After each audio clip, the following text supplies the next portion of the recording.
morning guys welcome to vlog នេះគឺខ្ញុំមកធ្វើសកម្មភាពគឺព្រឹកពេញរបស់ខ្ញុំថាខ្ញុំធ្វើអីខ្លះមុនដំបូងទៅខ្ញុំភ្ញាក់ពីគេងទៅគឺខ្ញុំត្រូវការទៅបបព្រួយអ្នកគ្នា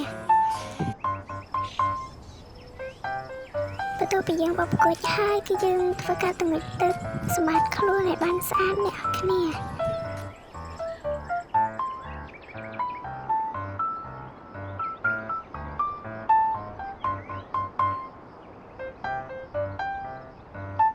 អូខេកាយបន្ទាប់ពីយើងទៅរៀបហើយគឺយើងធ្វើការទៅផ្លាស់សម្លៀកបំពាក់អ្នកគ្នា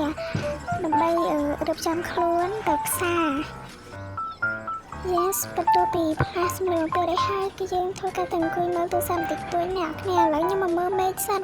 មេឃវាអត់ទាន់រះថ្ងៃអ្នកគ្នាឥឡូវយើងដើរទៅអង្គុយមើលទូរស័ព្ទបន្តិចសិនថាយើងគួរទៅម៉ាត់ណាម៉ាត់ជិតផ្ទះនឹងម៉ែហើយថារកបបួលមិត្តភក្តិទៅដែរណាអត់ដឹងថាគាត់ទៅឬអត់ទេឥ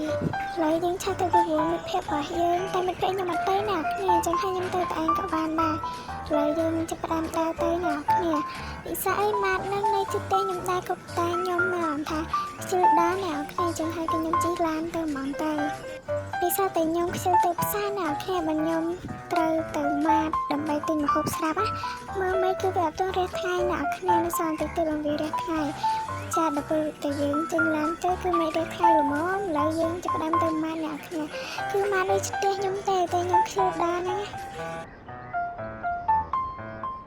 អូខេអ្នកគ្នាឥឡូវគឺដល់ម៉ាត់ហើយឥឡូវយើងចតឡានសិនអ្នកគ្នាចាគឺខ្ញុំរកម្ហូបស្រេចអ្នកគ្នាខ្ញុំខ្ជិលធ្វើម្ហូបខ្លាំងណាស់ហើយយើងគិតលុយហើយតែយើងទៅផ្ទះវិញអ្នកគ្នានិយាយពីថាម៉ាត់ហ្នឹងជឿយកត្មងតែខ្ញុំវាខ្ជិលដល់ហ្នឹងអ្នកគ្នាបានជិះឡានមកហើយលើមកដល់ផ្ទះហើយអ្នកគ្នាឥឡូវយើងធ្វើការយកម្ហូបទៅទុកដើម្បីដាក់ចានឲ្យញ៉ាំអ្នកគ្នា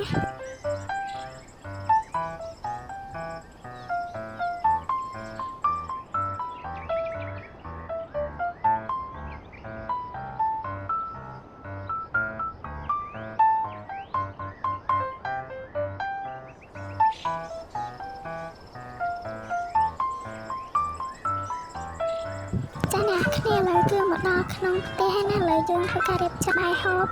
ចាអ្នកគ្នាឥឡូវយើងធ្វើការហូបបាយទៅអូយវាថាតាមព្រឹកមកគឺខ្ញុំឃ្លានខ្លាំងហ្មងអ្នកគ្នាអូខេអ្នកគ្នាគឺវីដេអូខ្ញុំមានតែប៉ុណ្្នឹងឯងអរគុណអ្នកគ្នាដែលបានតាមដានអញ្ចឹងបាយអ្នកគ្នា Good luck